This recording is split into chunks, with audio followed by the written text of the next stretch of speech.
For this project, I'm using Counterculture DIY's casting resin.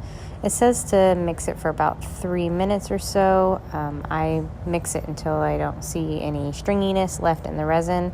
I don't actually need this much resin for this one project, but usually I'm working on multiple projects at a time, so I go ahead and mix a gallon. After I'm done mixing the resin, I start working on the project. Before I start any project, I usually get some layout options over to the brides, and they choose from the couple of options that I provide. And this bride also gave me some lace and some beading from her dress from her wedding day, and she let me have kind of free creative reign to create her piece.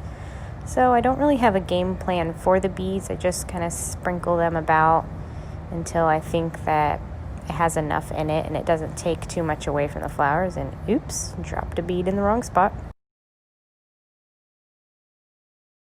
I'm also going to be adding these beads throughout the multiple layers that I pour on this project. I don't want all of the beads just to be at the back of it. I kind of want them to look as if they're floating up in the piece. So I will add them to every layer that I do.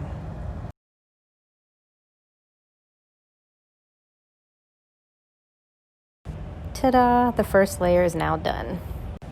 Now that the first layer is cured and the flowers are set in place, I just continue to pour resin on the piece over the next couple of weeks. Like I said before, I want to add beads throughout multiple layers of the piece, so I start sprinkling them around again, trying to make sure that the beads that I'm adding on this layer don't overlap or sit too close to the ones that I add previously. I want it to kind of look natural and organic and not like it's too perfectly placed. Basically, I repeat that with the resin multiple times until the flowers are covered.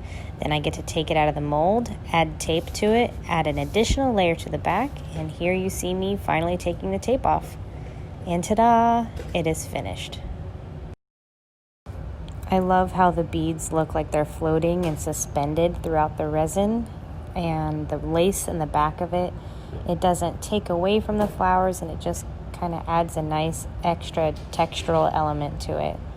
And my favorite flower, the Dahlia. You get to see the rounded petals on it still. And here's the final piece.